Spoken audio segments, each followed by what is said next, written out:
بسم اللہ الرحمن الرحیم۔ مصطلحات اصول حدیث، تنویر الاثار، صفحہ نمبر 8۔ علامہ فداء المصطفیٰ قادری دامت برکاتہم القدسیہ کتاب کا آغاز اصول حدیث کے کچھ اصطلاحات کو لکھنے سے کرتے ہیں جو کہ طلباء کے لیے جاننا نہایت لازم و ضروری ہے۔ لکھتے ہیں حدیث کا جو ہے پہلے تذکرہ کرتے ہیں، حدیث کی تعریف کرتے ہیں کہ قول و فعل اور تقریر رسول اللہ کو کہتے ہیں۔ حدیث قول و فعل اور تقریر رسول اللہ کو کہتے ہیں، اور حدیث کا ہی دوسرا نام خبر اور ایک نام اثر بھی ہے۔ اسی طرح صحابی رسول اور تابعی کے قول و فعل اور تقریر کو بھی حدیث کہتے ہیں۔ یعنی حدیث جو ہوتی ہے، حدیث کہتے ہیں جیسا کہ پہلے بتا دیا گیا ہے، نبی پاک علیہ الصلوۃ والتسلیم کے افعال اور اقوال اور تقریر کو کہتے ہیں حدیث۔ اسی طرح صحابی رسول کے بھی اقوال اور افعال اور تقریر کو کہتے ہیں حدیث۔ اسی طرح تابعی کے بھی اقوال، افعال اور تقریر کو حدیث کہتے ہیں۔ اب اقوال تو سمجھ میں آتا ہے کہ قول کو کہتے ہیں جو انہوں نے فرمایا، افعال فعل کام کو کہتے ہیں جو انہوں نے کیا، تو تقریر کسے کہتے ہیں تو اس کی وضاحت وہ اگلی اصطلاح میں کرتے ہیں۔ کہتے ہیں تقریر کا معنی یہ ہے کہ کسی نے کوئی کام حضور کے سامنے کیا یا کچھ کہا اور حضور نے نہ اس کو انکار کیا نہ اس سے منع کیا، بلکہ خاموش رہ کر اس کو ثابت کر دیا۔ سمجھ میں آئی بات؟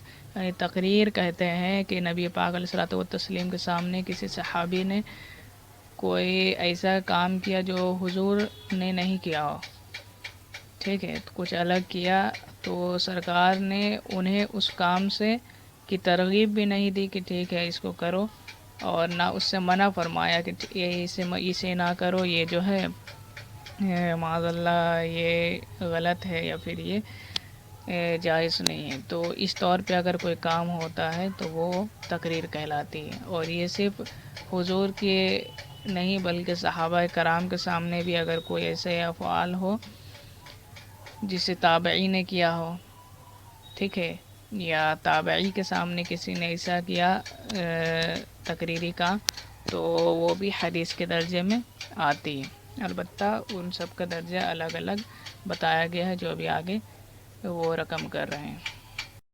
اچھا ہاں، اب دیکھیں حدیث کی قسمیں بیان کر رہے ہیں یہاں سے، لیکن اس سے پہلے ایک بات سمجھ لیں کہ حدیث کی جتنی بھی نیچے قسمیں بیان کی جا رہی ہے تو یہ ساری چیزیں اسناد کے اوپر کلام کی جائے گی۔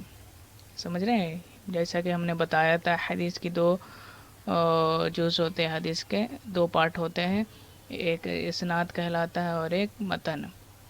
تو ساری چیزیں اسناد کے اوپر بحث ہوتی ہے، یعنی کہ حدیث کے جو الفاظ ہیں، متن کے جو الفاظ ہیں، تو اس میں کسی کو اختلاف نہیں ہوتا ہے، ٹھیک ہے، اس میں صحیح اور غلط کا یا پھر اس طرف جو ہے کلام نہیں کرتے ہیں کہ ٹھیک ہے، جو کلام ہوتا ہے وہ اسناد سے جو ہے ساری چیزیں حدیث کی کیٹیگری بانٹی جاتی ہے کہ یہ حدیث مرفوع ہے، موقوف ہے، مقطوع ہے، یا صحیح ہے، غریب ہے، ٹھیک ہے، ضعیف ہے، ساری چیزیں اسناد سے بانٹی جاتی ہے۔ یعنی اس کے جو راویان حدیث ہوتے ہیں وہ جس کیٹیگری میں آتے ہیں اسی اعتبار سے اس حدیث کو وہ درجہ دے دیا جاتا ہے۔ البتہ اس کا جو متن ہوتا ہے اس کے اوپر یہ حکم نہیں ہوتا ہے کہ معاذ اللہ کوئی حدیث کا یہ متن جو ہے وہ صحیح کا درجہ رکھتا ہے اور دوسرا جو ہے ضعیف کا درجہ رکھتا ہے۔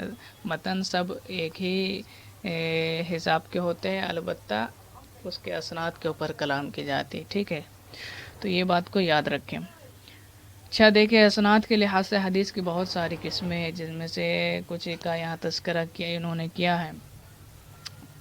پہلا انہوں نے لکھا مرفوع، یعنی حدیث مرفوع وہ حدیث ہے جس کی اسناد رسول اللہ تک پہنچتی ہو، بات سمجھ میں آ رہی ہے؟ یعنی نبی پاک علیہ الصلوۃ والتسلیم تک ساری کڑی راویان کی جوڑی ہو، اور وہ بات نبی علیہ الصلوۃ والتسلیم نے اپنے زبان مبارک سے ارشاد فرمائی ہو. جیسے مثال دے رہے عن ابی ہریرہ قال قال رسول اللہ صلی اللہ تعالی علیہ وسلم، جیسے کہ ابو ہریرہ رضی اللہ تعالیٰ عنہ نے کہا کہ نبی علیہ الصلوۃ والتسلیم نے یہ فرمایا.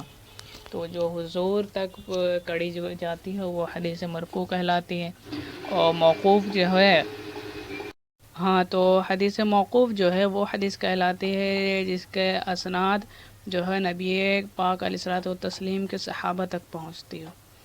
ٹھیک ہے، یعنی حدیث مرفوع میں تو نبی پاک علیہ السلام نے فرمایا اسے فلاں فلاں، لیکن موقوف میں جو ہے حضور کے صحابی نے اگر کچھ فرمایا ہے تو وہ حدیث موقوف کہلاتے. جیسے حضرت عثمان غنی نے فرمایا کہ تم جانتے ہو میں وضو کے وقت کیوں مسکراتا ہوں، وضو کے بعد کیوں مسکراتا ہوں؟ اس لیے کہ نبی پاک علیہ الصلوۃ والتسلیم وضو کے بعد مسکرایا کرتے تھے.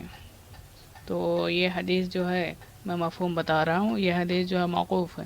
جو نبی پاک علیہ الصلوۃ والتسلیم کے کسی صحابی نے کہا ہو تو صحابی تک جس کی کڑی پہنچتی ہو تو وہ موقوف کہلاتا ہے. اسی طرح مکتوب وہ حدیث ہے جس کے اسناد تابعین تک پہنچتی ہے، رضوان اللہ تعالی علیہ مجمعین.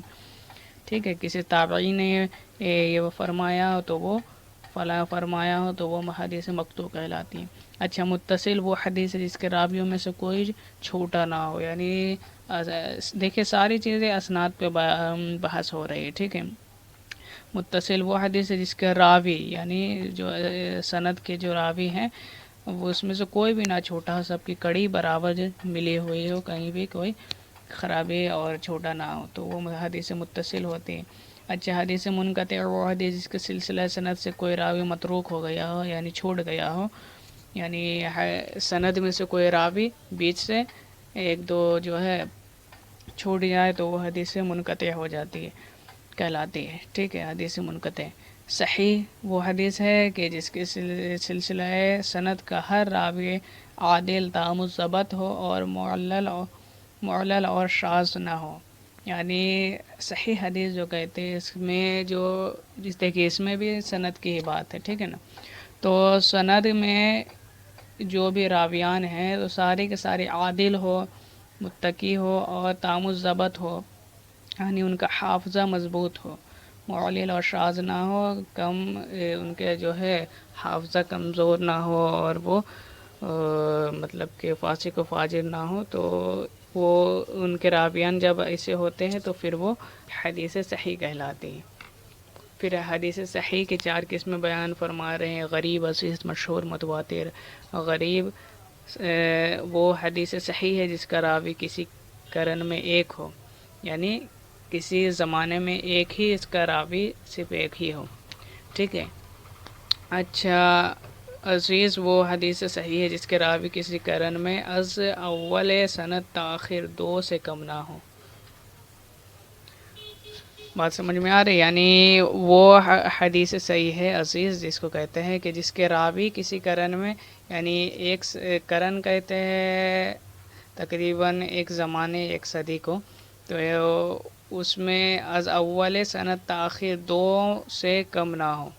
یعنی اس کو کم سے کم 2 جو ہے راوی الگ الگ اس حدیث کو روایت کرتے ہوں. ٹھیک ہے، تو وہ عزیز کہلاتے ہیں. اور ایک کرتے ہو تو وہ غریب ہو گئے، کہلانے لگے.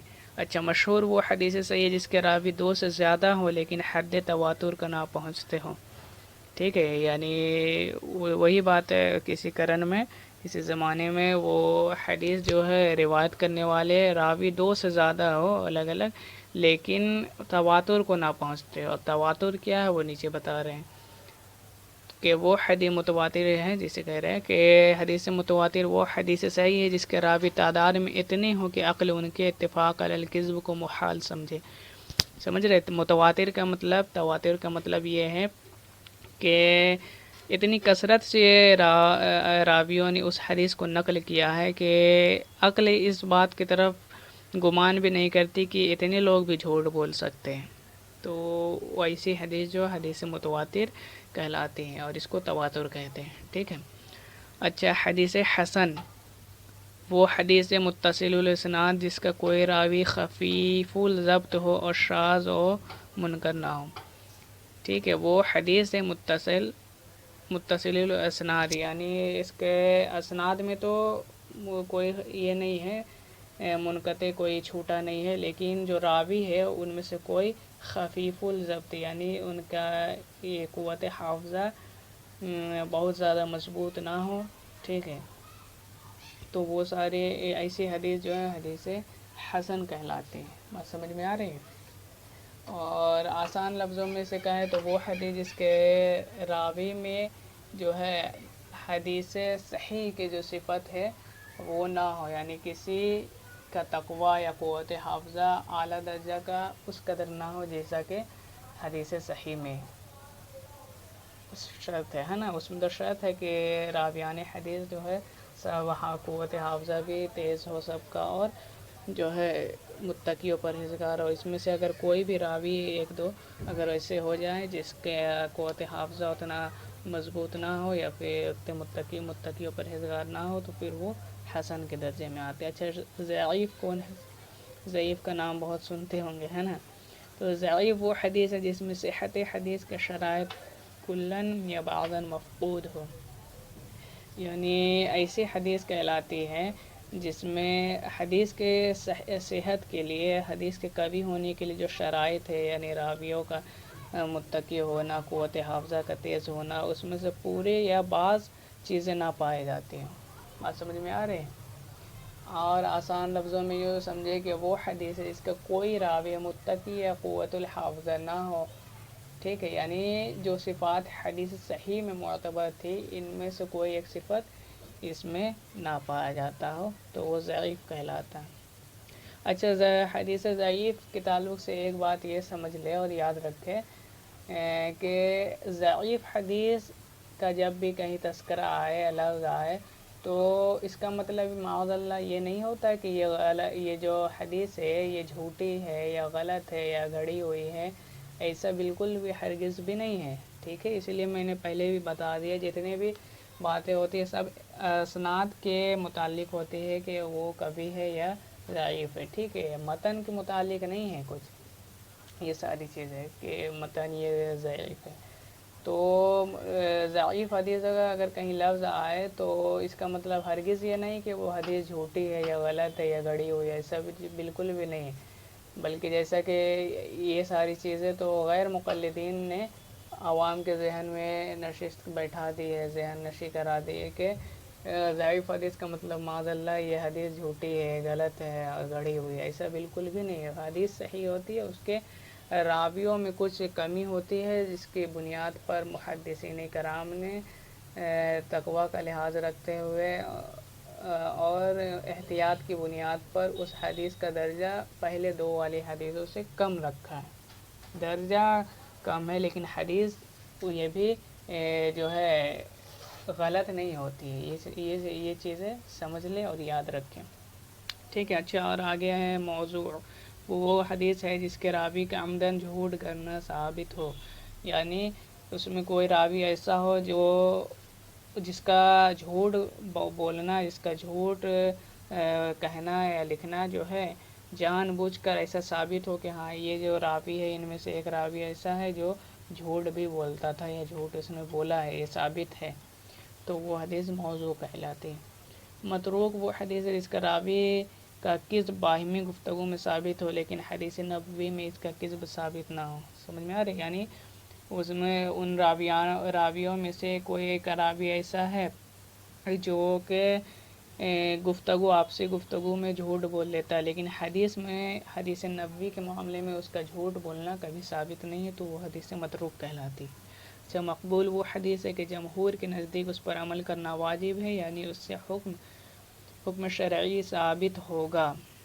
ٹھیک ہے. یہ مقبول وہ حدیث کہلاتے اس پر عمل کرنا جمہور کے نزدیک واجب اور ضروری ہے. تو یہ مصطلحات اصول حدیث کے کچھ گوشے اور شوشے تھے جس کے اوپر کلام کیا گیا. انشاءاللہ تعالی کل سے جو اگلے نشست میں انشاءاللہ مکمل کتاب کا آغاز باضابطہ طور پر حدیث سے کر دیا جائے گا انشاءاللہ تعالی۔ اللہ تبارک و تعالی ہمیں حدیثوں پر عمل کرنے کا جذبہ اور قوت حافظہ ان عاملوں جیسا ہمیں بھی عطا کرے، آمین ثم آمین۔ السلام علیکم۔